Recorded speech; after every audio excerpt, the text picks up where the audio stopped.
रामेति मधुरं मधुराक्षरम् आरुह्य कविता शाखां वन्दे वाल्मीकिकोकिलं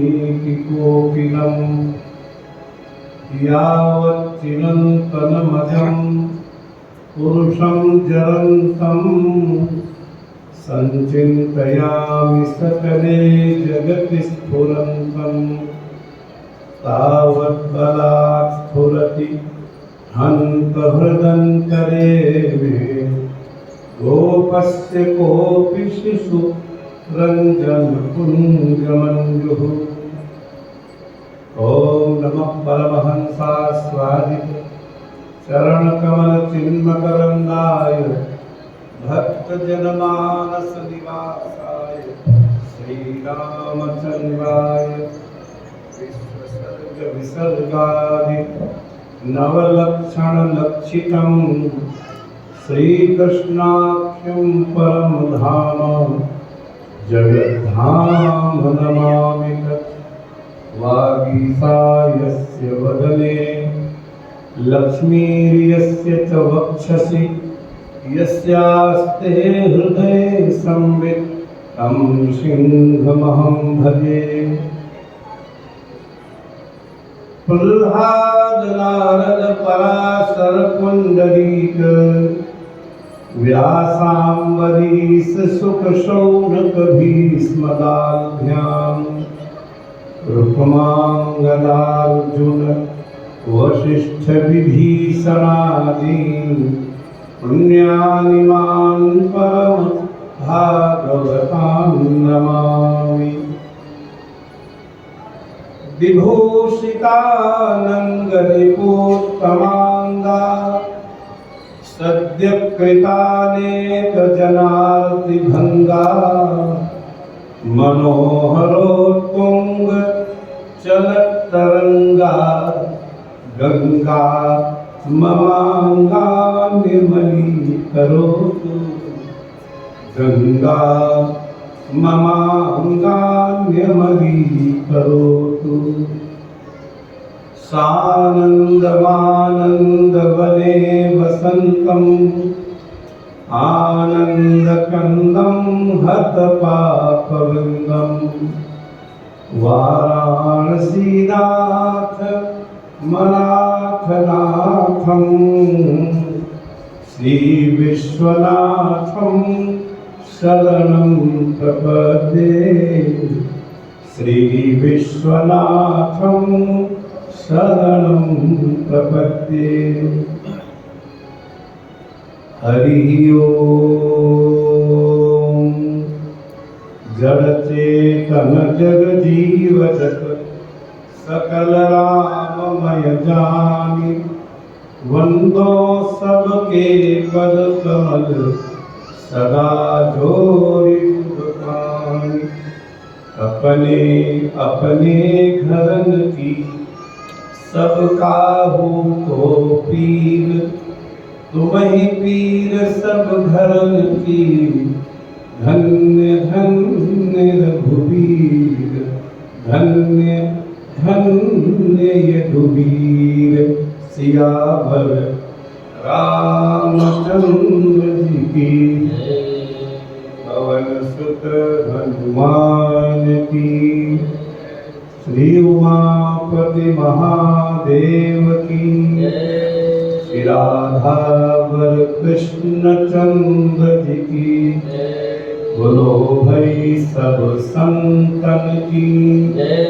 महात्मा तुलसीदास जी की बोलिए श्री व्यास भगवान की श्री सुखदेव भगवान की श्री वाल्मीकि भगवान की गंगा माता की श्री यमुना महारानी की श्री नर्मदा अम्बा की श्री सरयू मैया की बोलिए श्री स्वामी जी महाराज की। श्री वृंदावन बिहारी लाल की मधुरम वदनम मधुरम नयनम मधुरम हसितम मधुरम हृदयम मधुरम गवरम मधुरम मधुराधिपते रतिरम मधुरम मधुराधिपते रतिरम मधुरम चरितम मधुरम वसनं मधुरं फलितं ललितं मधुरं रमितं मधुरं मधुराधिपते रतिरं मधुराधिपते रतिरं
मधुरम्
शरणागत वत्सल भक्त वत्सल अनंत कल्याण गुरुगण निलय सकल हेय प्रतनीत अकारण करुण करुणा भुलालय परमात्मा श्री कृष्ण चंद्र बजे वंदन की मंगलमयी अनुकंपा और हमारे जन्म जन्मांतर के पुण्यों के फलस्वरूप प्रवर्तमान इस मंगलमय सत्संग में विराजे हुए सकल भगवत कथा रस पासु वंदनीय जिज्ञासु वृंद एवं भक्त रूपाश्रयमयी वंदनीय माताएं श्रद्धेय बहन, यह गुण साधन ते नहीं हुई, तुम्हारी कृपा पाओ कोई कोई। भगवत चर्चा और भगवत चरित्र श्रवण करने का या उनका उच्चारण करने का सौभाग्य साधन संपन्नता से नहीं होता है, ये भगवत कृपा लब्ध है। गीता भवन में इसके पूर्व भी एक आध बार आने का अवसर मिला, प्रवचन करने के रूप में नहीं, दर्शन करने के लिए। एक बार ऋषिकेश में गंगा पार श्रीमद् भागवत कथा हो रही थी तो श्री खेमका जी वहां पधारे थे। उन्होंने उसी समय एक बार निवेदन किया, फिर मध्य में बहुत अंतराल हो गया। हमारे भाग्य से इस बार उन्होंने पुनः आग्रह किया और यद्यपि अत्यंत व्यस्तता थी, 22 तारीख तक वृंदावन में ही कथा थी, तो इस मास के अंतिम सप्ताह में आने का ऐसा अवसर मिला। मैं भगवती भागीरथी अमर तरंगा गंगा का बार बार अभिनंदन करके प्रणाम करके कार्तज्ञ ज्ञापन करता हूँ तो उनके इस पावन तट पर हरि चर्चा करने का कुछ अवसर मिल रहा है। यहाँ से थोड़ी दूर पर लक्ष्मण झूला है, आप सब जानते हैं। श्रीमद् भागवत की कथा ब्रह्मराज सुखदेव भगवान ने वही सुनाई, वही वह पावन स्थल है। और उसका प्रमाण ये है कि आप लक्ष्मण झूले के पास जाइए तो वहाँ लक्ष्मण झूले से करीब 100 मीटर 150 मीटर आगे, 100 मीटर 150 मीटर पीछे गंगा जी बिल्कुल मौन है। वहाँ कोई ध्वनि नहीं होती, हर हर नहीं होती, आगे भी होती है पीछे भी होती है। और उसका मूल कारण यह है कि जब भगवान सुखदेव कथा सुनाने के लिए बैठे तो गंगा भगवती इतना शोर कर रही थी कि कथा वाचन में विघ्न हो रहा था। तो उठकर के खड़े हो गए। वो केवल राजा परीक्षित ही थोड़ा सुनने आए थे, अत्रि वशिष्ठ च्यवन सर्वमान मेधातिथि देवल देवरात आसुरी गौतम पिप्पलाद एक द्वित पर्वत नारद भगवान वेद व्यास परशुराम, ऐसा कोई महात्मा श्रेष्ठ नहीं था जो उस प्रसंग में ना आया हो। तो इतने बढ़िया श्रोता मिले। ऋषिकेश में जो ही कथा सुनने आए हैं ये सब ऋषि ही हैं, क्योंकि ऋषियों के अतिरिक्त भगवती गंगा के किनारे ये सौभाग्य मिलते ही नहीं किसी। गंगा जी ने जब बहुत शोर किया तो भगवान सुखदेव बोले चलो कहीं ऊपर पर्वत श्रृंखला के बीच में बैठ कथा करेंगे। तो भगवती गंगा प्रकट हो गई। नहीं नहीं महाराज, यही सुनाओ। माता बहुत शोर करती हूँ। माता बोली मैं मौन हो जाती हूँ, बिल्कुल एक शब्द भी नहीं करूंगी। और माता वह प्रतिज्ञा आज भी पालन कर रही है।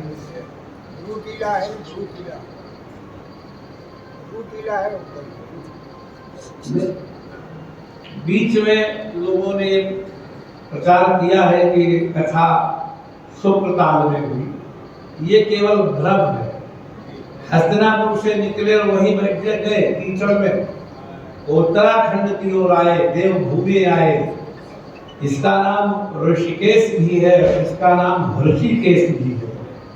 ऋषिकाणी इंद्रियाणी और तेषाम ईशः संयमयिता असौ ऋषिकेशः, साधक की इंद्रियों को संयमित करके भगवान के चरणों में लगाने की जो जगह है उसका नाम है ऋषिकेश। और ऋषयः एव ऋषिकाः तेषाम ईशः ऋषिकेशः, माने ऋषिजन जो है उन्होंने जिनको अपना आराध्य माना है वो भगवान की जो अथापि यत्पाद नखावशिष्टम, ये जो भगवती गंगा है वो जिनको सुलभ है वो समझते होंगे ये तो अनायास मिल गई। फिर करोड़ों लोग ऐसे भारतवर्ष में भी हैं तो जीवन भर कल्पना करते रहते हैं एक बार गंगा का दर्शन हो जाए, नहीं हो पाता है, यूं ही चले जाते हैं। गंगा बहुत दुर्लभ है, इसलिए वेदव्यास कहते अथापि यत्पाद नखावशिष्टम जगत विरिंचोपहृतावधाम। विरिंची माने ब्रह्मा के द्वारा जो उपहृत लाया गया जो पूजन के लिए जल था, उसी जल को भगवान के चरण पर डाल के दूसरे कमंडल में ले लिया। शेषम पुनाति, केवल ये संसार को ही नहीं पवित्र करती है, ईशेन सहितम, वेदों में पुराणों में ईश्वर शब्द का अर्थ है भगवान शिव, और उसका प्रमाण मानस में भी है। सती कहती है मुधा बचन नहीं ईश्वर कही, मुधा वचन नहीं ईश्वर कही, सो मेरे मन संशय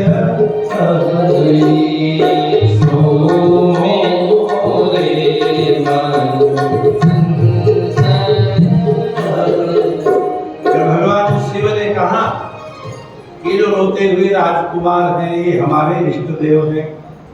पहले तो उनको भ्रम हुआ कि राजपुत्र हैं तो फिर ब्रह्म कैसे, और ब्रह्म है तो अर्धांगिनी के वियोग में रो क्यों रहे हैं। जो नृप तनय तो ब्रह्म किमि नारी विरहमति भोरी, स्त्री के वियोग में इस तरह रुदन करने वाला ब्रह्म कैसे हो सकता है। या तो राजपुत्र मानो या ब्रह्म मानो। चरित्र ये है रोने धोने वाले, और महिमा है निर्विकार निराकार व्यापक ब्रह्म विभू की, ये दोनों एक साथ नहीं समन्वित हो रहे। तो वहां फिर शिव जी के वचनों पर उन्होंने विश्वास किया और ईश्वर शब्द का प्रयोग किया। मुधा वचन नहीं ईश्वर कहे, ईश्वर माने शिव जी भी तो गलत नहीं बोलते होंगे। उन्होंने जो इनको भगवान इष्टदेव कहा है निश्चित ही वो नारायण नहीं होंगे। तो भागवतकार कहते से समुनाति इयं गंगा तरल तरंगा न केवलम जगत पुनाति, ये बहुत तरल तरंगों वाली भगवती भागीरथी जाह्नवी गंगा केवल जगत को ही पवित्र नहीं करती है बल्कि शिव जी को भी पवित्र करती। से सम ईशेन सहितम, संसार को शिव जी के सहित पवित्र करती है। इसे अन्यतमो मुकुंदा पूर्णामलोके भगवत पदार्थ, इसलिए भगवान शब्द का उच्चारण जब हो तब नारायण श्री कृष्ण का ही, श्री राम का ही अर्थ लेना चाहिए। और इसीलिए भागवत आदि ग्रंथों में लक्ष्मी ने भी जब गले में जयमाला डाली तो भगवान सुखदेव ये नहीं कह रहे हैं कि लक्ष्मी ने नारायण को वरण किया। सुखदेव कहते बप्रे वरम सर्वगुणैरपेक्षितं रमा मुकुंदम निरपेक्षमीप्सितं। रमा मुकुंदम बब्बे, लक्ष्मी ने मुकुंद भगवान का वर्णन किया। माने मुकुंद शब्द का प्रयोग केवल कृष्ण के लिए होता है। अमुना कुंद कुंदेन किम्मेष्ट प्रयोजनम। एक बार श्री किशोरी जी राधा रानी से सखियों ने कहा, चांदनी बहुत अच्छी है, चलो यमुना के कुलिन पर जो कुंज हैं और कुंजों के मध्य में जो छोटे छोटे जलाशय हैं उनमें कुमुद खिले होंगे। सफेद कमलों को कुमुद कहते हैं और कुमुद जब खिलते हैं तो श्वेतिमा छा जाती है, ऊपर चंद्रदेव की, नीचे कुमुदों की। इसीलिए चंद्रमा की चंद्रिका का एक नाम कौमुदिनी भी है। कुमुदान मोदयति विकासेति कौमुदिनी। चांदनी को कौमुदिनी या कुमुदिनी भी कहते हैं। तो किशोरी जी चली गई। सखी ने कहा, देखो पहले ऐसी कल्पना की है आचार्यों ने कि यमुना के किनारे छोटे छोटे कुंज थे, मंदिर जैसे बने थे और उनके अंदर छोटे छोटे पानी के जलाशय थे, चारों ओर नदियां थी। उसके अंदर बैठ सकते थे, भजन कर सकते थे, विहार कर सकते थे। एक सखी ने कहा, देखो कितना सुंदर कुंद कुंज है। कुंद माने सफेद कमलों से भरा हुआ कुंज। तो राधिका कहती हैं, किशोरी जी कहती हैं, हमें कुंद कुंज नहीं चाहिए, हमें मुकुंद कुंज चाहिए। अमुना कुंद कुंजेन सखी में किम प्रयोजनम। संस्कृत भाषा बड़ी सरस है। अमुना का एक अर्थ है इस कुंद कुंज से हमारा क्या प्रयोजन है, और अमुना जिस कुंद शब्द में मुंह नहीं लगा हो, केवल कुंद हो, मुकुंद न हो, तो मुकार रहितेन कुंद कुंजेन में किम प्रयोजनम। हम ऐसे कुंद कुंज का क्या करें, इसके पहले मुंह लिखा ही न हो। हमें कुंद कुंज नहीं चाहिए, हमें मुकुंद कुंज चाहिए। अमुना आ माने नहीं है, मुंह जिसमें, ऐसे कुंद कुंज से हम क्या प्रयोजन रखें। तो मुकुंद शब्दस्य श्री कृष्ण एवं अर्थ। मुकुंद शब्द का अर्थ है श्री कृष्ण, और मुकुंद शब्द की व्युत्पत्ति आचार्यों ने की मुम च कुम च ददात इति मुकुंदः। माने शरीर त्याग के बाद जो मुक्ति प्रदान करे और शरीर रहते जो पृथ्वी के सकल ऐश्वर्य और आनंद प्रदान करे, उसी को मुकुंद कहते हैं। मुंच कुंच, कु माने पृथ्वी होता है। और इस जन्म में सुख, हमारे पुराणों में ऐसी कल्पना है कि यह लोके सुखम भुक्त्वा चांते सत्य पुरम हृदय। पहले यहाँ सुखी रह लो, तब वहां सुखी रहना, क्योंकि वहां के सुख तो तुमने कभी देखे नहीं। क्या किसी ने कल्प वृक्ष का फूल छुआ है? किसी ने अप्सराओं का दर्शन किया है? वहां माला नहीं कुबलाती, पसीना नहीं आता, बुढ़ापा नहीं आता, रोग नहीं होते, भूख नहीं लगती। किसी ने अनुभव किया है? केवल सुना है। संसार के सुख दृष्ट हैं और जो अलौकिक सुख है वो श्रुत है। हम कुछ सुखों के बारे में सुनते हैं और कुछ सुखों को हम देखते हैं। तो जो दृष्ट है सुख, वो लौकिक सुख है, आप लोग अनुभव करते हो। किसी को गाड़ी का सुख है, किसी को बंगले का सुख है, किसी को परिवार का सुख है, किसी को धन का सुख है, किसी को ज्ञान का सुख है, किसी को पद और यश का सुख है। तो ये सारे सुख आपके पास न हो, लेकिन किसी पे तो है। इसका मतलब है धरती के जितने सुख हैं वो सब देखे हुए हैं, और जो स्वर्ग के सुख हैं या वैकुंठ के जो सुख हैं वो सब सुने जाते हैं, देखे थोड़ा जाते हैं। सुनिए सुधा देखिए ही गदल। आप लोगों ने बार बार सुना है कि हंस के सामने दूध में पानी मिला कटोरा रख दो, दूध पी लेगा और पानी छोड़ देगा। सुना है कि नहीं? किसी ने देखा है? जिसने देखा हो हाथ उठाओ। ये सारी बातें सुनने की है। सुनने की बात और होती है और देखने की बात और होती है। मन बहलाने को काबिल ख्याल अच्छा है, वरना हमको भी मालूम है जन्नत की हकीकत क्या है। पहले ये लोक संभालिए, पहले इस लोक में परमानंद लाइए, तब उस लोक की कल्पना कीजिए। इस लोक में शांति नहीं है, ईर्ष्या है, द्वेष है, मान है, मत्सर है, और हम सोचते हैं स्वर्ग में हमको तिलोत्तमा मिलेगी। धनी है तिलोत्तमा। बोलो राधे राधे। सुनिए सुधा देखिए ही गदल, सब कर तूत कराल। ब्रह्मा की रचना ही विचित्र है। अमृत के बारे में सुनते हैं, जहर दिखाई पड़ता है। जहां जहां चूहे मार दवाई लेके खाए लो। सब कर तूत कराल। ब्रह्मा की सारी रचनाएं विकट है। जहां तहां काक उलूक बगल, कौवा उल्लू बगला कहीं भी मिल जाएंगे, लेकिन मानस सकृत मराल। लेकिन मराल माने हंस को शायद कभी मानसरोवर में दिख जाए। आप लोग को जाए घरों में बताया जाता है हंस है, उसकी पहचान है हंस की। जो असली हंस होगा उसका जो पैर होगा डंडा, वो विद्रुम दल से जड़े हुए मूंगे की तरह दिखाई पड़ेगा। लाल रंग का होगा, जिसके काले काले पैर हो वो कितना सुंदर दिखे, वो हंस नहीं हो सकता। हंस तो कभी कहीं किसी भाग्यशाली को दिख जाए। इसलिए हमारे ऋषियों ने कल्पनाएं की कि अच्छे कर्म करो तो आपको स्वर्ग मिलेगा, जब अच्छे कर्म करोगे तो यही सुधर जाएगा, आनंद हो जाएगा। ईमानदारी से आप लोग विचार कीजिए, बहुत सत्संग कर चुके हो।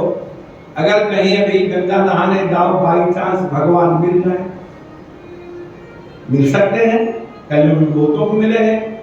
जहां आप लोग बैठे हैं, भाई जी हनुमान प्रसाद पोद्दार उस कक्षा में पहुंचे हुए महापुरुष थे, जो रघुनाथ भगवान अवध बिहारी के साथ साक्षात बातचीत करते थे।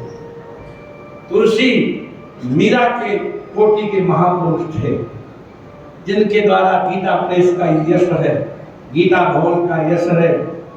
हमने उनका दर्शन तो नहीं किया, लेकिन उनके 3 खंडों में जो जीवनी प्रकाशित हुई है, मैं आपको सत्य कहता हूँ, मानस के भरत चरित्र को पढ़ने से जो आनंद की प्राप्ति होती है, भाई जी की जीवनी पढ़ने से वही आनंद मिलता है। जो न माने वो पढ़ के देखेंगे, तुरंत निर्णय हो जाएगा। ऐसे महापुरुष थे।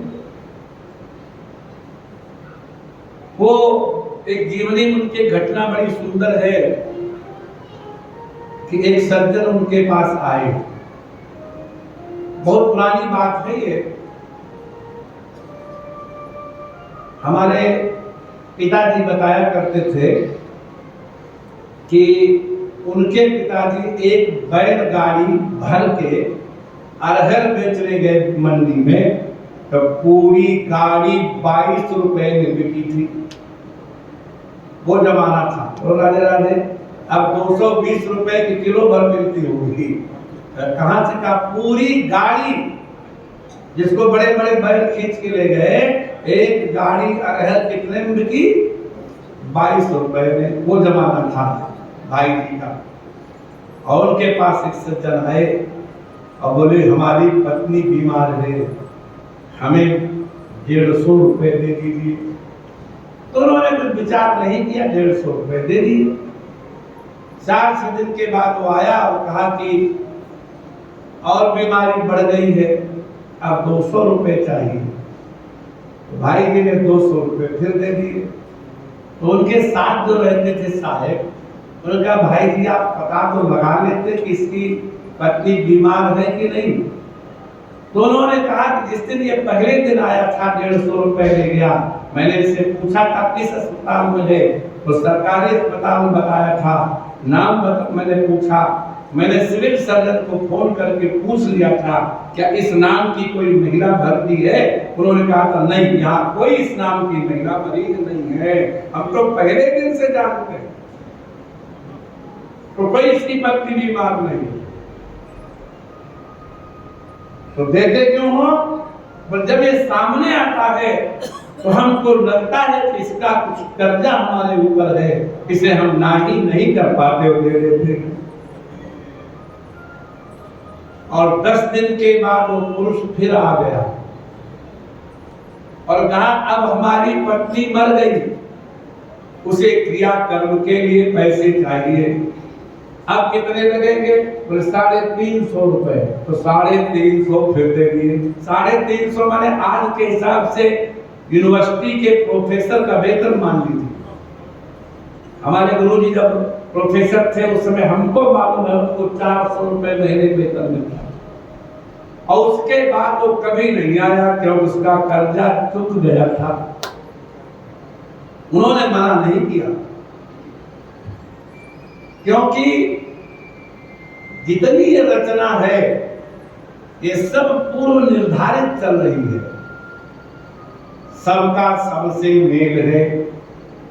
पद्म पुराण बड़ा विस्तृत एक शास्त्र है, 55,000 श्लोक है उसमें, वहाँ स्पष्ट वर्णन है कि आपके घर में कोई पशु पाला है, गाय आदि, तो उसका भी आपसे लेन देन है। आप रोज दूध निकालते हो, बड़ी शांति से दूध देती है, लेकिन पत्नी के पैर में उसने घुटने में लात मार दी, घुटना टूट गया, क्योंकि पत्नी का उससे खाता था, लेन देन था, सारा लेन देन चल रहा है, सारी व्यवस्था पूर्व निर्धारित है। इसलिए भगवती गंगा के किनारे आने के बाद धर्म अर्थ काम मोक्ष, इन पर अगर विचार न किया जाए, जीवन कैसे निर्मल हो अगर विचार न किया जाए, तो काको जीवति चिराए बलिंच भूते। आप एक रहस्य जानते हैं कि नहीं? कौवा अपनी मृत्यु कभी नहीं मरता, उसको कोई मार डाले, डींगा गिर जाए, ओला गिर जाए, डाल गिर जाए, उसको जो है उससे बैर करता है। उल्लू रात्रि में आके उसके पंख नोच डाले, तभी कौवे की मौत होगी। जिंदा रहते खाते पीते कभी मृत्यु नहीं हो सकती कौवे की। वाल्मीकि रामायण के उत्तरकांड में पूर्ण रहस्य लिखा हुआ है। जब रावण ने चढ़ाई की स्वर्ग पर, तो आपने पंक्ति सुनी होगी,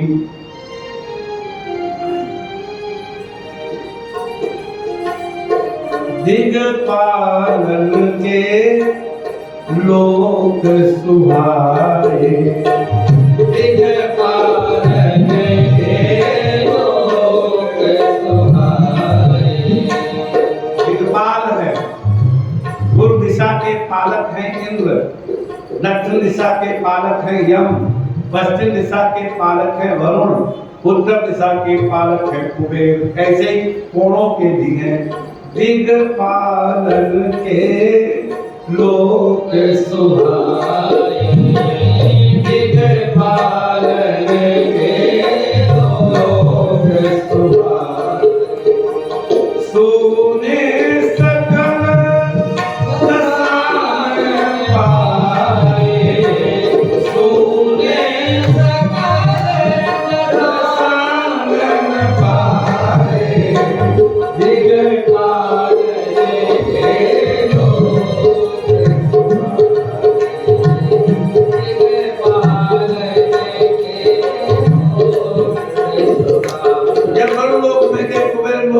इंद्रलोक में गए, यमलोक में गए, तो वहां कोई दिक्पाल मिले नहीं, सब सोने थे। तो गए कहां सब? वाल्मीकि भगवान कहते हैं मारे डर के पशु पक्षियों के शरीर में घुस गए, सूक्ष्म रूप धारण करके। तो उसमें यमराज को कोई नहीं मिला, तो वो कौवे के शरीर में घुस गए। और ढूंढ ढांड करके जब दशमुख लौट गया, ये सब निकले। हेमराज ने कौवे से कहा, मैं तुम पर बड़ा प्रसन्न हूँ, तुमने हमारी रक्षा की, हम तुम्हें वरदान देते हैं, मेरी ओर से तुम्हारी कभी मृत्यु नहीं होगी और तुमको कभी स्टोर नहीं करना पड़ेगा गोदाम, तुम्हारी तृप्ति ऐसे ही होती रहेगी और तुम्हारे द्वारा संसार भर न जाए, इसलिए तुम जीवन में एक ही बार प्रसव करोगे। कौवा जिंदगी में एक ही बार बच्चा देता है, इस बात को जानते हैं कि नहीं आप? इस बात को जानिए। और उसमें भी कोयल जो होती बड़ी चतुर होती, कोयल की जाति अलग है, कौवे की जाति अलग है। तो कोयल जब अंडा देना चाहती है तो कौवे का घोंसला खोजती है।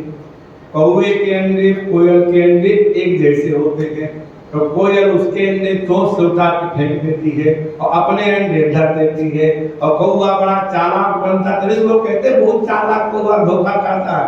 और कौवा बेचारा आता है, वो समझता है हमारे ही अंडे हैं, उनका पालन करता है, काले काले बच्चे निकलते हैं और जब पंख निकलते फूल उड़ जाते हैं।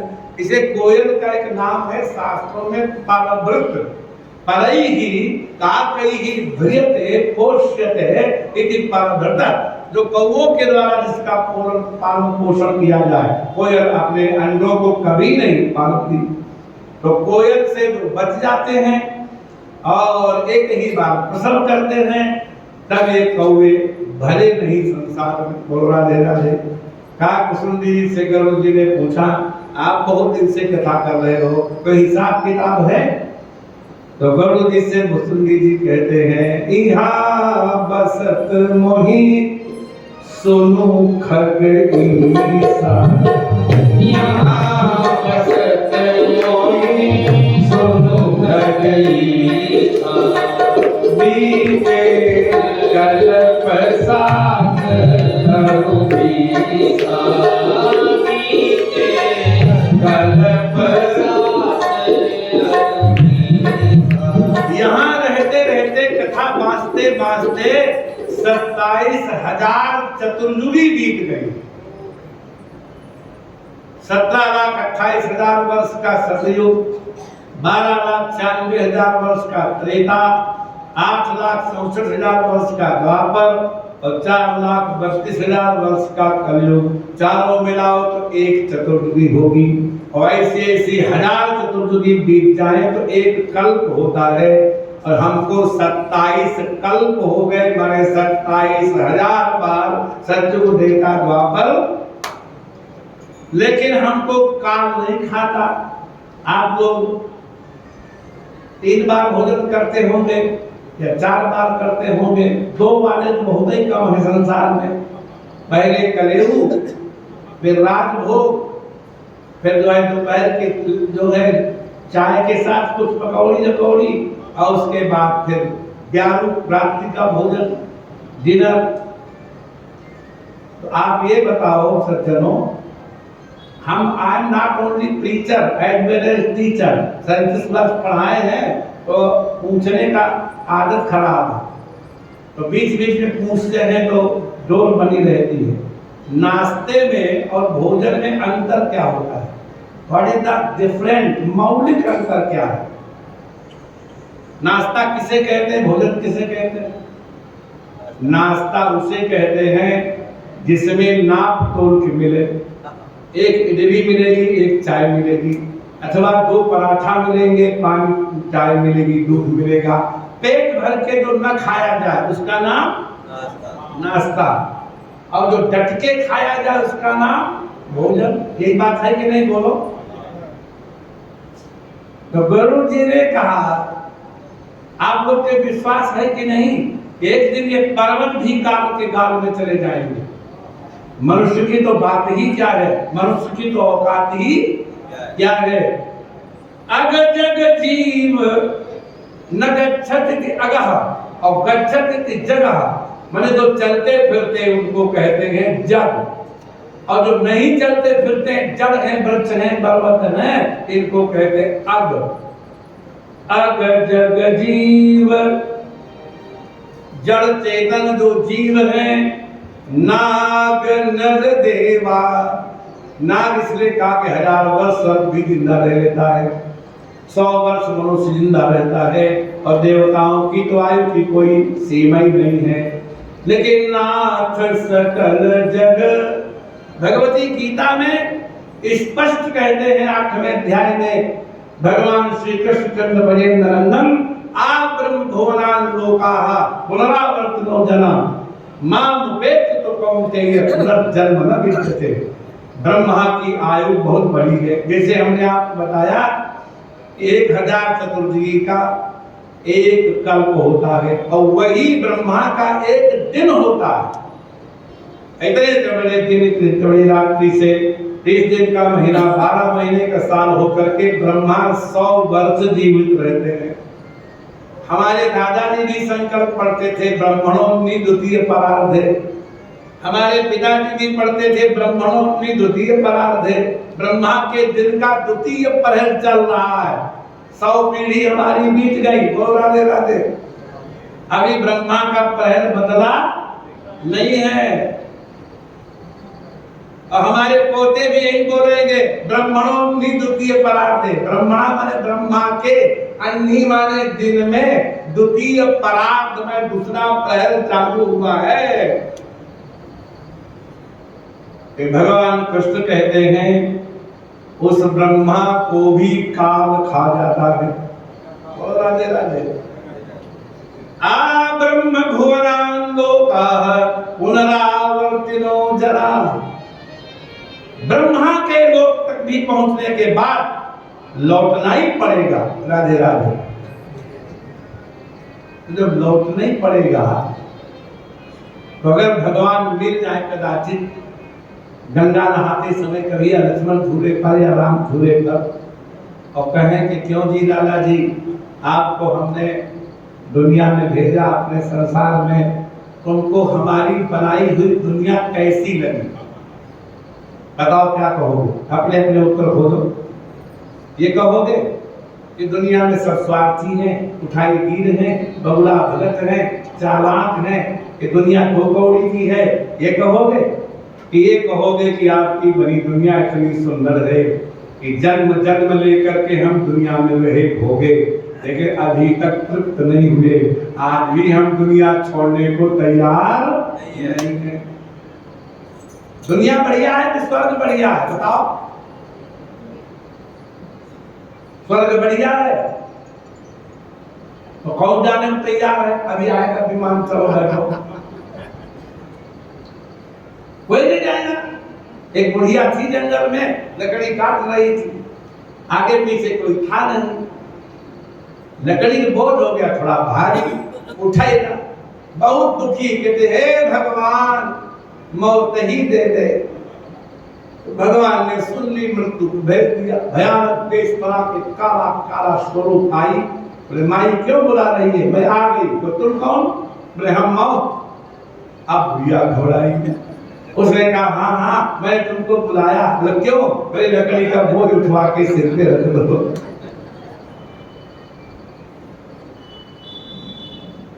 ये संसार इतना रमणीय है। आप लोग इसमें मानस तो पढ़ते हो, देवता भी आने को तरसते हैं। माने नर समान नहीं कवन्यो देही, जीव चराचर जातत देही, साधन धाम मोक्ष कर द्वारा, पाए न जहि परलोक सुधारा। इसलिए बड़े भाग्य मानुष तन पावा, सूरत दुर्लभ। आजकल तो आम का सीजन है। अभी जब बाबू जी हमको ला रहे थे तो आम का ठेला रास्ते में मिला, आम का तुमने मैंगो शेक बनाया। मैंगो शेक जानते हो कि नहीं? ऐसे ऐसे करो, जानते हो तो। और बढ़िया मैंगो शेक दूध मिला के गिलास भगवान सामने धर दिया, और भगवान का मन हुआ निकल के हम भी एक घूंट पिए। लेकिन शास्त्र डंडा लेके खड़ा हो गया, खबरदार जो निकले देवा वही गंध खाएगा। आप केवल गंध ले सकते हो, उनको पीने का अधिकार नहीं है। शास्त्र के डर के मारे लड्डू गोपाल सिंह फंसे रह गए, मूर्ति से निकले ही ना। बोलो राधे राधे। और तुमने घंटी बजाई और पानी चढ़ाया, और उन्हीं के सामने गट गट पीते हो, और वो टुकुर टुकुर देखते हैं। तब उनके मन में आता है कि हम भी अवतार लें और चले सुरा मैया के यहाँ माखन खाए। रामानुजम वीक्षण केलिलोलम गोपी गृहीत्वा नवनीत गोलम। रामेण सहितो अनुजः रामानुजः। राम माने बरदाऊ जी और अनुज माने नंद गोपाल। बोलो राधे राधे। राधे राधे। और सखाओं के साथ खेल रहे थे। वृषसेन से बरूटप थे, स्तोप कृष्ण थे, ऋषभ थे, मनसुखा थे, बिल्वमंगल थे, श्री रामा थे, बड़ी चोर की मंडली बनी। यशोदा मैया पुराने जमाने में माताएं बड़े बड़े मछानी के डंडे होते थे, खड़े खड़े मंथन करती थी। आप लोगों ने किसी ने खड़े खड़े मथते देखा है माताओं को? कहाँ गई वो मछानी? घोर कलयुग है। और जैसे माखन निकलो, 15 से दही था, एक गोला उसमें से उठाया, यह उछालती हुई आई। मधुराचार्य भगवान कहते हैं और द्वार पर आके कहती, आजा लाला ये माखन खा ले। अरे पूरा माखन निकालो ना, मटका नहीं भरो है, एक गोला निकाल लाई। रामानुजम अनुज के सहित बलदाऊ जी को वीक्षण केलिलोलम। केली माने क्रीड़ा में चंचल हो रहे हैं। गोपी गृहीत्वा नवनीत गोलम। नवनीत का गोला लेकर के आई और कहा, आओ लाला। भगवान बोले, अकेले नहीं आऊंगा, हमारे सखा साथ हैं। क्या भगवान की उदारता। आबालकम बालकैहि सहितम इति आबालकम। अकेले नहीं आना, सबको ले आओ, हम सबको खिलाएंगे। बालक माधुहाव गोविंद दामोदर माधवेति। बड़ा रमणीय संसार है, छोड़ने का मन नहीं होता, क्योंकि भगवत प्राप्ति अगर करनी है तो यही है संसार और कोई साधन नहीं। इसलिए जो पुरुषार्थ है उनका समन्वय होना चाहिए। बार बार आपको सुनी है धर्म अर्थ काम मोक्ष, लेकिन भगवान वेदव्यास कहते हैं कि धर्मस्य ह्यात्मवर्गस्य नार्थोत्थायोपकल्पते। आप लोग बड़े सुधी गंभीर श्रोता हैं तो इन विषयों को भी समझ ही लेंगे। आत्मवर्गस्य धर्मस्य अर्थाय न उपकल्पते। जो आप धर्म करते हैं, वैसे तो कलयुग के वर्णन में लिखा है कि सोर्थे धर्म सेवनम, लोग धर्म यश के लिए करेंगे, हमारा नाम होगा। 25 लाख 21 लाख लेने वाला कथावाचक मिले तो पूरे शहर में नाम हो जाएगा। उस बड़े कथावाचक की कथा कराई, कथा नहीं सुनेगा वो, तो नाश्ते की व्यवस्था कर रहा है, भोजन की व्यवस्था कर रहा है, दक्षिणा की व्यवस्था कर रहा है, कथा का सुन रहा है, नाम हो रहा है। क्या हो रहा है? हाँ, यशोर्थे धर्म सेवनम। लोग धर्म भी कलयुग में नाम के लिए सेवन करेंगे। धर्म इसलिए नहीं सेवन करेंगे कि उनका कल्याण हो। व्यास की वाणी कैसे मिथ्या हो सकती है? आप लोग बहुत अच्छे श्रोता हैं, एक बात या तो ऐसे ऐसे करना, ऐसे ऐसे। जो रामायण में, भागवत में, पद्म पुराण में, स्कंद पुराण में या अन्य शास्त्रों में लिखा है, उस पर आप लोगों को विश्वास है कि नहीं? नहीं है? पक्का विश्वास है। और विश्वास इसलिए करो, हम एक उदाहरण दिया करते हैं कि आपको अगर ऋषिकेश से पुरी जाना हो, ऋषिकेश से पूरी ट्रेन जाती है, तो ये ट्रेन पूरी जाएगी, इसमें प्रमाण क्या है? हम तो कहते हैं कलकत्ते जाएगी। जिस ट्रेन में आप बैठने जा रहे हैं ये पूरी ही जाएगी, आपके पास क्या प्रमाण है? कैसे कह सकते हैं कि पूरी जाएगी? एकमात्र प्रमाण है कि जो आपके टिकट पर अंक है वही अंक उस कंपार्टमेंट की पट्टिका पर लिखा हुआ है। इतना ही देख करके निस्संदेह आप उसमें दंड से प्रवेश कर जाते हैं कि ये पूरी जाएगी। जरा विचार करो सज्जनों, रेलवे कंपार्टमेंट की पट्टिका पर लिखे हुए अंकों पर इतना विश्वास कि दंडय आप कर जाते हो, तो व्यास और वाल्मीकि के वचनों पर विश्वास क्यों नहीं करते? वो भी तो वचन है, वो भी तो लिखे हुए हैं। इतनी रामायण लिखी है, उस पर विश्वास ही नहीं। इतनी भागवत पुराण लिखे, इस पर विश्वास ही नहीं। ये हिंदू धर्म का दुर्भाग्य है कि हम हिंदू जन 18 पुराणों के नाम नहीं जानते। बोलो राधे राधे। वेदों का अंग के नाम नहीं जानते, क्योंकि धार्मिक शिक्षा आपके यहां दी ही नहीं जाती। इसलिए मन में सोच रखा है। आपने महाभारत का इतना सीरियल देखा है, महाभारत में 18 पर्व है, कोई सुनाओ नाम पूरे 18 के 18? नहीं याद, क्योंकि हम अपने धर्म विषय ग्रंथों का मनन नहीं करते, चिंतन नहीं करते। सोचा करो कि मत्स्य पुराण है, मार्कंडेय पुराण है, भागवत पुराण है, भविष्य पुराण है, ब्रह्मवैवर्त पुराण है, ब्रह्मांड पुराण है, ब्रह्म पुराण है, वामन पुराण है, वायु पुराण है, बारा पुराण है, विष्णु पुराण है, अग्नि पुराण है, नारद पुराण है, पद्म पुराण है, लिंग पुराण है, गरुड़ पुराण है, कूर्म पुराण है, स्कंद पुराण है। नाम याद करो, कितना बड़ा साहित्य है। केवल वेदव्यास भगवान के द्वारा रचे गए ग्रंथ एक साथ एक बंधन में बांध दिए जाए, एक व्यक्ति सिर पर ले नहीं जा पाएगा। और वेदव्यास भगवान से पूछा गया कि केवल भगवत गीता में 700 श्लोक हैं, जीवन के सारे प्रश्नों का उत्तर यही मिल जाएगा, फिर आपने इतनी मेहनत क्यों की? कभी विचार किया? तो व्यास भगवान बोले, हम ये मेहनत इसलिए कर रहे हैं कि कालांतर में कोई ऐसा जिज्ञासु प्रकट हो गया कि जिसका समाधान एक ग्रंथ में नहीं हुआ, तो हम दूसरा लिख रहे हैं, हम तीसरा लिख रहे हैं, किसी न किसी ग्रंथ में उसका समाधान हो जाएगा। हम उस एक विद्वान के लिए इतनी मेहनत कर रहे हैं जो आएगा संसार में, क्योंकि कालो हयम निरवधिर विपुलाच पृथ्वी, काल की कोई सीमा नहीं। अब पृथ्वी भी बहुत विशाल है, इसलिए गरुड़ जी ने पूछा कि अग जग जीव,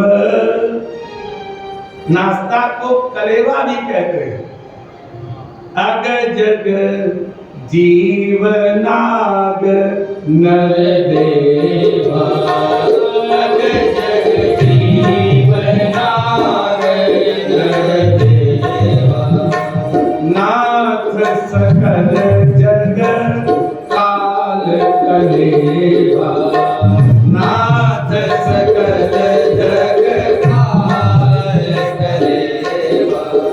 ये सारा संसार काल का भोजन नहीं है जिसमें पेट भर जाए, ये सारा संसार काल का नाश्ता है। बोलो राधे राधे। पेट तो भरता ही नहीं उसका, तो फिर जब काल का पेट भरता ही नहीं, किसी का पेट न भरा हो और रोटी रखी हो कोई और डिब्बे में, तो खाए वो कि ना खाए वो? ना खाए वो।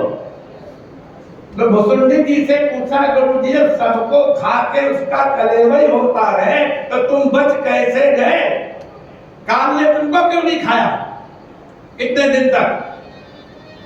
इतने कर्म के हर कर्म के बाद काल खा जाता है। ब्रह्मा उठ करके नहीं रचना करते हैं, एक दिन सोते हैं ब्रह्मा और उठ के उतनी बड़ी रात्रि में जगते हैं, तो कुछ नहीं मिलता, न पर्वत मिलते हैं, न नदी मिलती है, न आकाश मिलता है, कुछ नहीं मिलता। अब वो ससर जादा उतास बीज मवास सदर, ब्रह्मा जी प्रकट होकर सबसे पहले जल की सृष्टि करते हैं, फिर उसमें बीजों की सृष्टि करते हैं। कई बार आपने पूछा सुना होगा लोगों से पूछा कि पहले बीज हुआ कि पहले वृक्ष हुआ? बिना बीज के तो वृक्ष उग नहीं सकता, और बिना वृक्ष के बीज मिल नहीं सकता। तो बीज वृक्ष हो प्राथम में न कहा। तो जब शास्त्र पढ़ोगे गुरुजनों के सानिध्य में बैठोगे तो सब प्रश्नों का उत्तर मिलेगा। अपएव ससर जादव, ब्रह्मा जी ने सबसे पहले जल की सृष्टि की और तासु उन जलों में बीजम आवासजत, उसमें बीज भर दिए। आप किसी थाली में ही पानी भर के रख दीजिए और उसको 2 वर्ष रखे रहने दीजिए, फिर पानी भरना छोड़ दीजिए, जरा सी उसमें मिट्टी जम जाएगी और उसी में घास उग जाएगी, क्योंकि जल के साथ बीज प्रकट हुआ। हमारा आपका जन्म कैसे होता है, इस बात पर विचार करो कि जीव जब अपने कर्मों को भोग कर लेता है तो ये विधाता की कृपा से जल रूप में परिणत हो जाता है और जल बन करके जब ये बरसता है तो औषधियों में, वनस्पतियों में गिरता है। हमारे यहाँ पुराणों में औषधि माने गेहूं है, चना है, तिल है, बाजरा है, ज्वार है, ये औषधियां हैं। औषधि माने होती है दवा। और दुनिया का सबसे बड़ा रोग कौन है जो सबको लगा है, जन्म से लेकर के मृत्यु तक? भूख है। तो सबसे बड़ा रोग है भूख और सबसे बड़ी औषधि है अन्न। तो जब ये जल बरसता है तो उस अन्न में मिल जाता है वो जल, और अन्न को जब आप खाते हैं तो उसका रस बनता है, रस से रक्त बनता है, रक्त से मांस बनता है, मांस से मेदा बनती है, मेदा से अस्थि बनती है, अस्थि से मज्जा बनता है और मज्जा से अंतिम शुक्र बनता है। और वही उसी के साथ वो जीव साथ ही चलता है और बाद में स्त्रियां प्रविष्ट उदरम, और फिर जननी के उदर में वो बीज प्रवेश कर जाता है। इस तरह ही जन्म होता है जीवों का, और कोई तरीका नहीं। अब कर्म के प्रारब्ध ऐसे हैं, जैसे आप कुंभ के मेले में जाते हो तो ये थोड़े जानते हो तुम इधर धक्का लगेगा इधर चले जाएंगे, इधर। जैसे जन संबंध के दबाव से आप कभी बाईं ओर 10 कदम चले जाते हैं, कभी दाईं ओर चले जाते हैं, कोई साथी छूट भी जाता है। ऐसे ही प्रारब्ध बस ये जीव जिसके उदर में जाना होता है वही पहुंचता रहता है और जन्म ले लेता है। तो जीव जन्म जन्म के संस्कार लेकर के खुद प्रकट होता है। जो लोग ये कहते हैं माता पिता ने संस्कार नहीं दिए, जो लोग कहते हैं कि इनके अध्यापक अच्छे नहीं थे, उन्होंने गुरुजनों का संग नहीं किया। माता पिता के संस्कार देने से अगर संस्कार आ जाते तो गांधारी और धृतराष्ट्र के संस्कार दुर्योधन में क्यों नहीं आए? विचार करो। जीवन भर गांधारी समझाती रह गई कि पुत्र पांडवों से द्वेष मत करो, क्योंकि वो वासुदेव की छत्र छाया में है, तुम कभी नहीं जीत सकते। लेकिन नहीं माना। वो गांधारी कितनी तपस्वी थी। अगर पिता के चलाने से पुत्र चलता तो हिरण्यकशिपु से बलवान कौन था? उसने सारी युक्तियां कर डाली, लेकिन प्रहलाद जी को अपने रास्ते पर नहीं चला पाए। माता पिता और गुरु निमित्त होते हैं। ये रास्ता आपको मालूम है, ज्यादा अंधेरा है तो मोमबत्ती जला दो, मोमबत्ती नहीं भी हो तो भी आप रास्ता पार कर जाएंगे।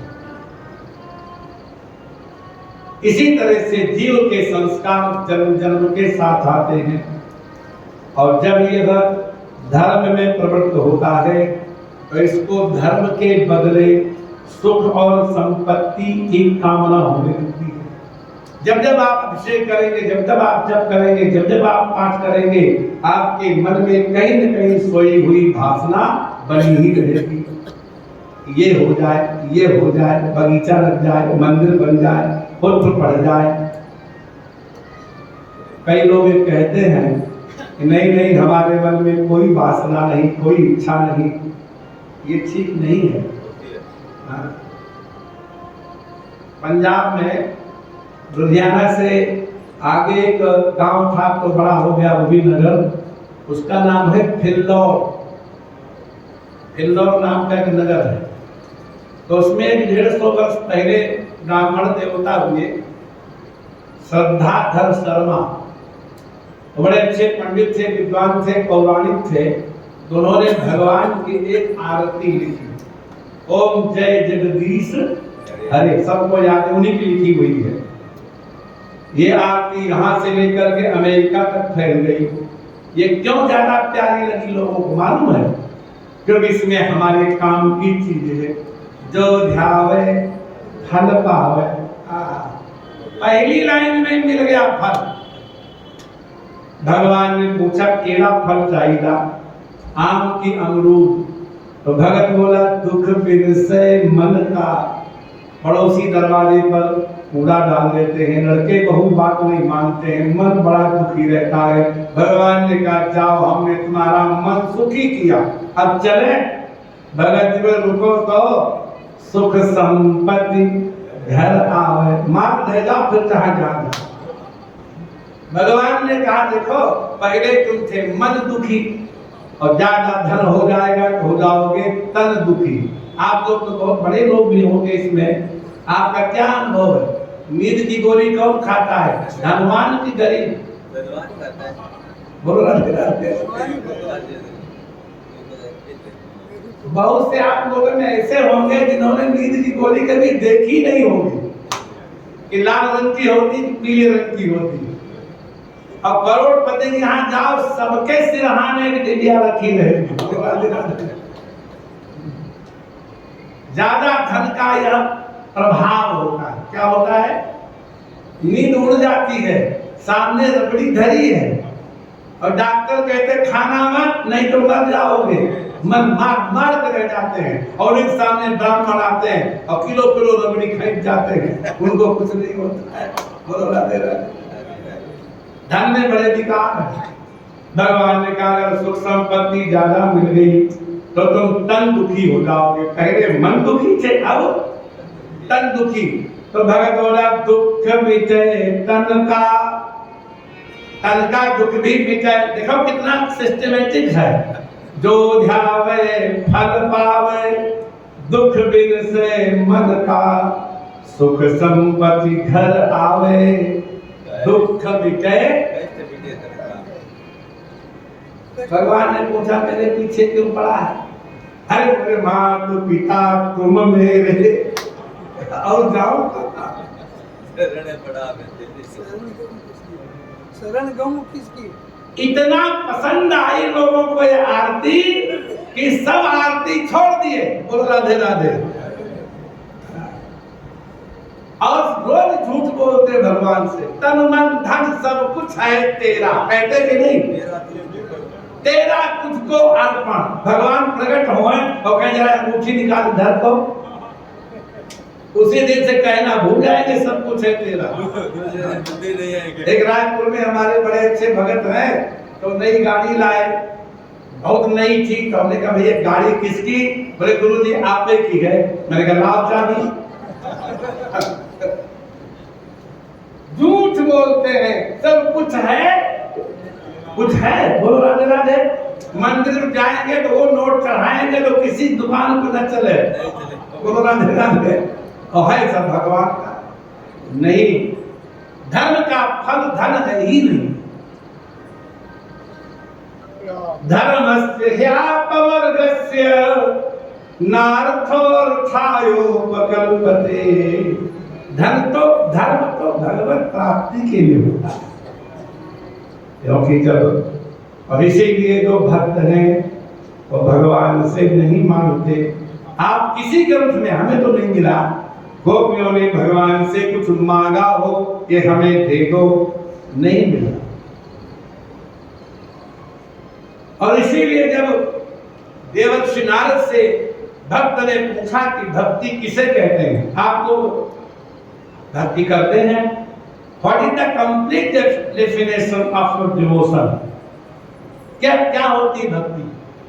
रामायण पढ़ने का नाम भक्ति है कि गंगा नहाने का नाम भक्ति है कि भंडारा करने का नाम भक्ति है कि जप करने का नाम भक्ति है कि वृंदावन गिरिराज जी की परिक्रमा करने का नाम भक्ति है कि दान करने का नाम भक्ति है कि कुआं बावड़ी बनाना? क्या होती भक्ति? देवर्षि नारदीय भक्ति सूत्र में भक्ति का रक्षण करते हैं। साथ तस्मिन परम प्रेम रूपा, परमात्मा से परम प्रेम करने का नाम भक्ति है। जिस क्रिया के द्वारा भगवान से प्रेम हो जाए उस क्रिया का नाम भक्ति है। भक्ति की कोई परिभाषा नहीं। और परम प्रेम का उदाहरण आप लोग के पुत्र होंगे, पत्नी होंगी, भाई बहन होंगे। पुत्र कहता होगा हमें दशहरी अच्छा लगता है, पत्नी कहती होगी हमको नगड़ा अच्छा लगता है। अब तुमने बढ़िया नगड़ा देखा, लोग ले चले, किसके लिए? ईमानदारी से विचार करो, उस समय किसकी याद आती है? तुम्हारे घर में लड्डू गोपाल की सेवा भी हो तो भी उस समय भगवान की याद नहीं आती है। उस समय पुत्र, पत्नी और परिवार की याद आती है। उनके लिए फल खरीदते हैं, जब लेके आ जाते हैं और ठाकुर जी भी बैठे हैं तब कहते हैं मनिया करो, भोग लगा दो, बच्चों को दे दो। लेकिन जब अच्छा फल देखा तब आपको भगवान की याद नहीं आई। सहमत हो कि नहीं? बोलो ईमानदारी से। प्राण प्यारे जिन्हीं राम तुम प्राण प्यारे, प्राण प्यारे जिन्हीं राम तुम हो, जिन्हीं राम तुम प्राण प्यारे, शुभ सदन तुम्हारे, शुभ सदन तुम्हारे, राम तुम प्राण प्यारे। भगवान से प्राणों से अधिक प्रेम हो जाए तब भक्ति होगी। केवल आरती घुमाना, केवल पाठ करना, ये भी न करने वालों से बहुत अच्छा है। हो सकता है ऐसा करते करते किसी दिन प्रेम हो जाए। न करने वालों से वो बहुत अच्छे हैं, जो जब करते हैं, जो पाठ करते हैं, जो गंगा नहाते हैं, जो दीन दुखियों को भोजन कराते हैं, वो बहुत अच्छे हैं। लेकिन ये तुम्हारा चरम साधन नहीं है, यही लक्ष्य नहीं है। ये सत्संग भवन तो ऐसा है कि हाँ सैकड़ों प्रवक्ताओं को आपने सुना होगा, हम कुछ नई बात तो सुना ही नहीं सकते। भरद्वाज जी से भरत जी ने प्रश्न किया कि आप इतनी कठिन तपस्या क्यों करते हैं? क्योंकि वहां कुटिया थी, कुशा के आसन थे। भरत जी के परिवार को, सेना को देखा तो भरद्वाज जी के मन में आया कि हमारे भरत जी भगवान राम के वियोग में बहुत दुखी हैं। लेकिन एक बड़ा पाहुना है, बड़ा मेहमान है, हमारे आश्रम में तो कोई साधन नहीं। तो सुनी रिधि सिद्धि अनिमादिक आई। जैसे ही भरद्वाज जी के मन में चिंता हुई कि कैसे इनकी सेवा करें, तो रिद्धि सिद्धि अणिमा महिमा गरिमा लघिमा सब वहां आ गई। और बोली आयस होई सो करहूं गोसाई। आयस होई सो करहूं गोसाई। आज्ञा दो, हम क्या सेवा करें आपकी? तो ये नहीं कहा कि हमारी सेवा करो। राम विरह व्याकुल भरत सानुज सहित समाज, पहुनाई करिहरहु श्रम कहा मुदित मुनिराज। भरत जी बड़े दुखी हैं, पैदल पैदल आए हैं, इनके पैरों में छाले पड़े हुए हैं। झलका झलकत पायन कैसे, पंकज कोश ओस कंधे से, जैसे कमल के पत्र पर ओस की बूंदें चमकती हैं, ऐसे ही भरत जी के लाल लाल तलवों में छाले चमक रहे हैं। बहुत दुखी है भरत। और क्यों दुखी है? राम बिरह। क्यों दुखी है? राम बिरह व्याकुल भरत, सानुज सहित समाज, पहुनाई करिहरहु श्रम, कहा मुदित मुनिराज। और जब सब संपत्ति प्रकट हुई तब भरत जी ने पूछा गुरु जी से कि आप तो बड़े समर्थ हो, फिर काहे कष्ट उठा रहे हो?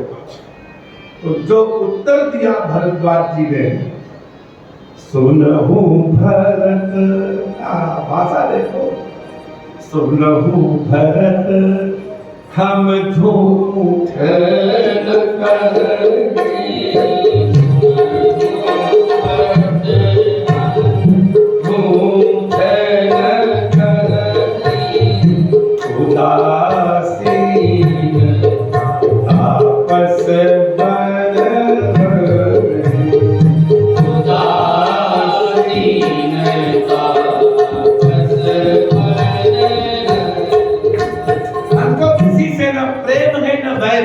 हम उदासीन हैं और तपस्वी बल में रहते हैं।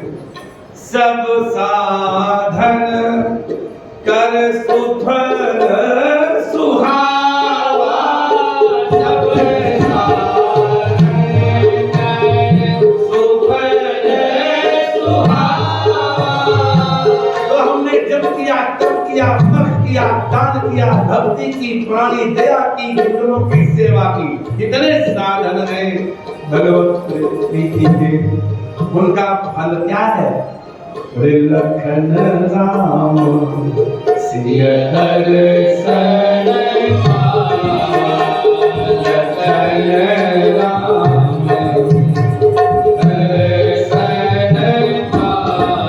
भगवान राम सीता लक्ष्मण का दर्शन हुआ, उसका फल मिला। तो भरत जी ने कहा अब तो फल मिल गया, अब क्यों लगे हो? तो भरद्वाज जी ने कहा एक होता है दान और एक होता है अंग दान। गुरु राधे राधे, आप तो पूजा कराते होंगे ना, तो ब्राह्मण कहता है सांगता सिद्धि दक्षिणा गद्यम समर्पयामि। कन्या का दान करो तो उसके साथ को गेहूं चावल आटा बर्तन बिस्तरा दे दो कि महीना को महीना उसका निर्वाह हो जाए, अंग दान है। गाय का दान करो तो उसके लिए चारा खाने का बर्तन, दूध दोहने का बर्तन, थोड़ा खली, थोड़ा चारा, थोड़ा भूसा भी संग में दान कर दो, इसका नाम है अंग दान। तो भगवान का दर्शन हो गया, ये हमारे जब तक का फल था, लेकिन भगवान के दर्शन का अंग फल ये है कि तुम जैसे संत का दर्शन हो। जब तक संत का दर्शन नहीं होगा, और ये जहां आप बैठे हैं ये संतों की भूमि है। संतों का, इतने बड़े संतों का नामोच्चारण नहीं करना चाहिए कि जिन्होंने गीता की उपासना करके पूरे भारतवर्ष में अपने यश के द्वारा लोगों को आप्यायित कर दिया, तृप्त कर दिया, वो थे स्वामी रामसूरदास जी महाराज। इसमें कोई संदेह की बात नहीं है। तो यही कर फल, राम सीता लक्ष्मण के दर्शन का फल क्या है? बोलते ही कर फल पुनि दरस तुम्हारा, कर फल पुनि दरस तुम्हारा, सहित प्रयाग सुभाग हमारा, सहित प्रयाग सुभाग